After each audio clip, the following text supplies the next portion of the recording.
Bonjour tout le monde! Dans cette vidéo, on va regarder la théorie sur les circuits AC série et un peu comment faire les calculs. Ensuite, il va y avoir des exercices sur justement les calculs de ce circuit-là. Donc, on a déjà vu que en électricité AC, quand on avait une source alternative, ben, nos condensateurs et nos bobines n'agissaient pas soit comme une résistance infinie ou une résistance de zéro, mais on avait une valeur de réactance capacitive et réactance inductive qui dépend de la fréquence.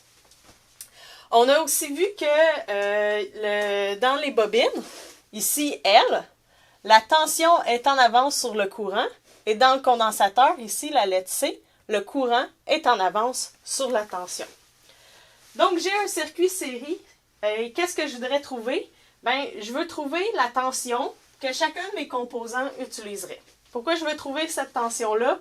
Ben, si je dois dépanner un circuit, ben, avant de commencer à mesurer avec l'oscilloscope, il faut que je sache c'est quoi la tension de chacun de mes composants qu'il y aurait en temps normal pour pouvoir dépanner. Ça ne sert à rien de faire plein de mesures si on ne sait pas si c'est bon ou si c'est pas bon. Donc, le premier but de faire nos calculs, c'est trouver la tension de chacun de nos composants pour pouvoir éventuellement dépanner. Avec la tension, qu'est-ce qu'on va pouvoir trouver ensuite? Ben, on va pouvoir trouver la puissance. Pourquoi qu'on voudrait connaître la puissance? Ben, si on fait un design, est-ce que la source va pouvoir fournir assez de puissance? Ou si, par exemple, je trouve la puissance que ma résistance prend, ben, ça va m'aider à choisir quelle grosseur de résistance que je vais utiliser parce qu'elle va dissiper plus ou moins de chaleur en fonction de la puissance qu'elle utilise. Puis la dernière raison pourquoi qu'on voudrait calculer la puissance, ça va peut-être plus s'appliquer sur les circuits parallèles, ben c'est aussi une question de combien ça coûte. Parce que ce qu'on tire à la source, ben c'est ce qu'on doit payer au final. Donc, le but premier, trouver nos tensions de chacun de nos composantes. Ben, comment qu'on fait ça? On va utiliser nos vecteurs comme on avait déjà vu. Donc, je vais placer mon premier vecteur qui est mon vecteur résistance. Donc, dans mon circuit, ma résistance, je la dessine tout le temps comme ça. Et dans un circuit série, qu'est-ce qui est commun à tous mes composants? Ben, c'est le courant. Parce que la tension, ça ne sera pas la même sur chacun de mes composants, mais le courant, c'est le même qui circule partout. Donc, mon courant de source, c'est égal à mon courant de mon condensateur, courant de la résistance, courant de la bobine. Donc, mon courant, il est pareil partout. Et le courant est en phase avec quoi? Bien, le courant est en phase avec la tension de la résistance. Donc ça ici, je vais changer ça pour VR parce qu'on veut, dans le fond, c'est nos tensions de nos composants. Donc, on va se dessiner ça sous forme de vecteur. Ça ici, je pourrais dire que c'est mon courant. Est-ce que je pourrais dire que c'est le courant de la résistance? Oui, c'est le courant de la résistance, mais c'est aussi le courant de la source. Et je pourrais dire que c'est IC et IL. C'est le même courant partout. On n'est pas obligé de dessiner notre vecteur courant parce qu'au final, il y en a juste un, mais ça peut peut-être nous aider à visualiser les choses. On a aussi vu que notre courant de bobine, on le place tout le temps vers le haut. Donc, j'aurais VL ici. Pourquoi je le place vers le haut? Bien, si je regarde mon mot ici, hélice sans H, bien, je vois que la tension est avant le courant dans la bobine, tout le temps de 90 degrés. Donc, si je me mets à regarder mes vecteurs comme ça, dans le sens des aiguilles d'une montre, quel vecteur je vais voir en premier? Je vais voir mon vecteur tension avant mon vecteur courant. Et si je regardais à l'oscilloscope, si je venais mesurer ma bobine, ma résistance, ben, je verrais que les deux sont à 90 degrés un de l'autre par rapport aux tensions. Parce que dans la résistance, ben, le courant est en même temps que la tension. Et si je veux placer mon vecteur condensateur, ben, je devrais voir mon vecteur tension condensateur.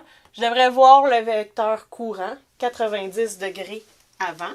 Donc, je regarde tout le temps comme ça dans le sens des aiguilles d'une montre. Puis, qu'est-ce que je vois en premier? Je vois mon courant. Et 90 degrés plus tard, je vais avoir ma tension condensateur. Donc, dans un condensateur, la tension est 90 degrés en retard par rapport au courant. Dans la bobine, la tension est 90 degrés en avance par rapport au courant du circuit. Et le dernier vecteur qui nous resterait à placer sur ce circuit-là, c'est lequel? Ben, c'est la source ici. Fait que là, est-ce que je le dessine par en haut, par en bas? Ben, en fait, ça dépend des valeurs ici, des forces de ma bobine, de mon condensateur. Supposons que ici, on a un circuit qui est plutôt inductif que capacitif. Donc, si mon circuit est plus inductif que capacitif, je vais placer mon vecteur source, peut-être quelque chose comme ça ici. Donc, V source. Si je connais V source, je veux trouver ma tension de résistance, je veux trouver ma tension de mon condensateur, mais qu'est-ce qui est important de connaître? C'est mon angle ici. Donc, c'est quoi la valeur de cet angle-là? Si je connais la valeur de mon angle, ben, je pourrais utiliser la loi des sines, des cos pour venir trouver VR ou VL et VC. Pour trouver l'angle, comment qu'on va faire? Ben, je ne peux pas utiliser nécessairement les tensions tout de suite au départ. Je connais dans mon circuit ma tension de source, puis je connais peut-être la valeur de chacun de mes composants. Donc, je vais tracer les mêmes vecteurs, mais par rapport à mes composants. Donc, j'ai la résistance ici qui est en ohms. Je pourrais avoir, par exemple, XL ici, que j'ai trouvé avec ma formule-là si je ne connais pas sa résistance. Donc, XL en ohms. Puis, je pourrais avoir ici XC. En ayant ça, ben, je pourrais venir trouver Z. Donc, c'est quoi déjà Z? Z, c'est notre impédance totale. Donc, c'est notre résistance équivalente de tout notre circuit. Donc, Z, notre impédance totale. Comment je ferais pour trouver l'angle de Z ici? Bien, premièrement, si j'ai une bobine et un condensateur, deux vecteurs qui s'opposent comme ça, je peux les soustraire de un à l'autre. Donc, je ferais XL moins XC.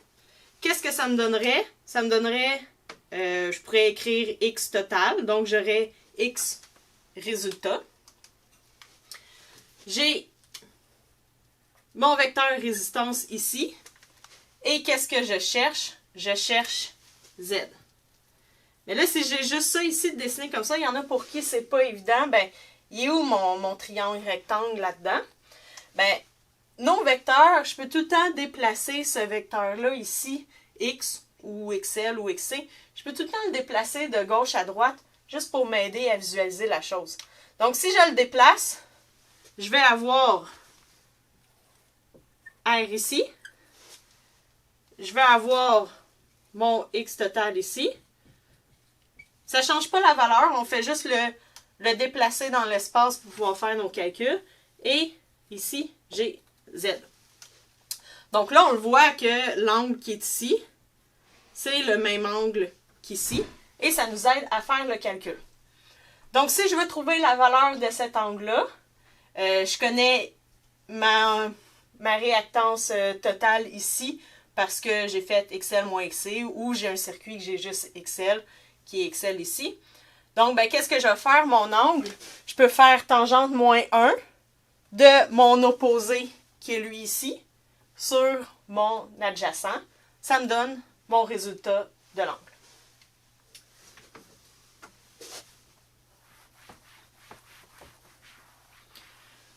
Un coup que j'ai trouvé l'angle ici,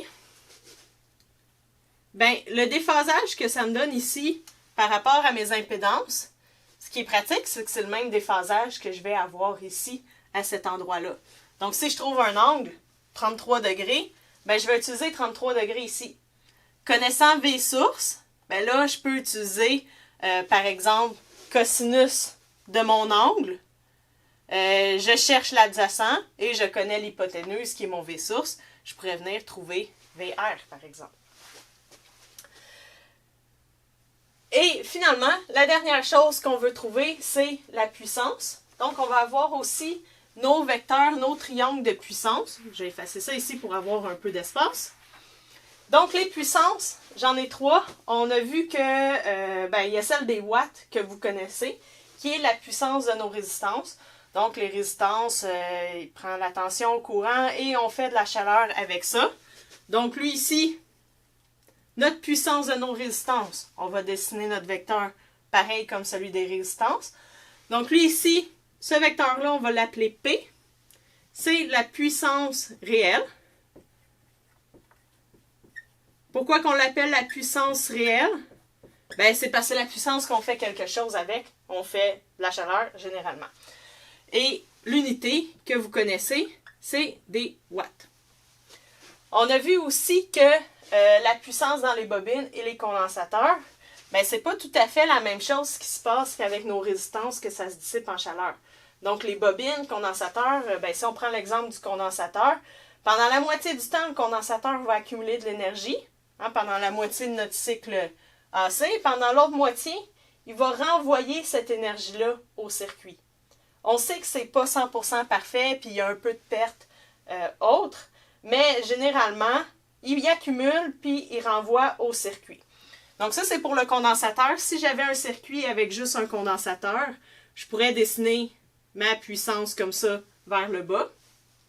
Supposons que je garde le même circuit qu'on vient de parler, que j'ai dit, bon, notre circuit, il est plus inductif que capacitif, par exemple. Bien là, ma puissance, je vais la dessiner vers le haut. Donc, cette puissance-là, ce vecteur-là, on va l'appeler le vecteur Q. On a déjà dit que c'était la puissance réactive.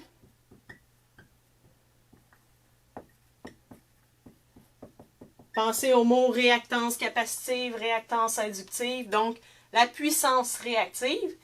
Et son unité, c'est des volts, ampères, réactifs. Et notre dernier vecteur de puissance, quasiment un des plus importants parce que c'est celui-là qui va nous dire, ben, la source, est-ce qu'elle est assez forte pour alimenter le circuit? Combien que ça me coûte aussi? Bon, à la maison, on va utiliser les watts, mais si on a une entreprise, on utilise les volts ampères. Ou, par exemple, sur le générateur de notre avion, ben, on va aussi avoir l'indication en volts ampères. Je veux savoir c'est quoi la puissance totale que mon générateur doit fournir. Ben, mon vecteur va être ici. L'angle que j'avais trouvé, c'est encore le même angle. C'est pas compliqué, c'est tout le temps le même angle pour mon circuit, tant que les valeurs de mes composants ne changent pas ou tant que la fréquence de ma source ne change pas. Parce que si la fréquence de la source change, ben c'est sûr que ça va venir affecter la valeur de nos réactances capacitives et inductives. Donc ici, mon angle est le même. Et cette puissance-là, comment qu'on va l'appeler? Ben, son vecteur, ça va être le vecteur S. Ça va être notre puissance apparente.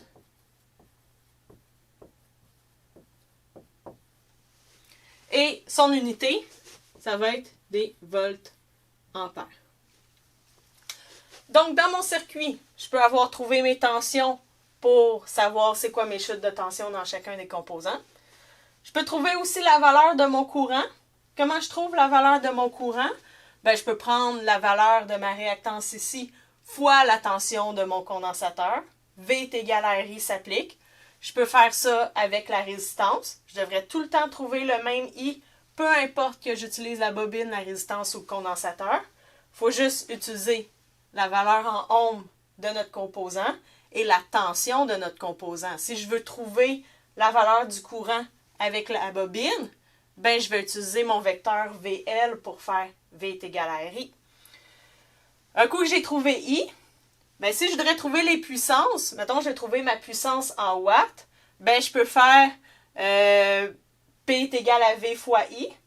Donc pour ce vecteur-là ici, je vais utiliser VR fois I.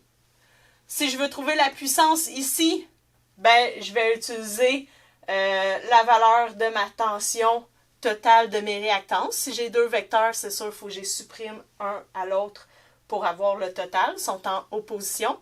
La bobine, tout en opposition avec le condensateur.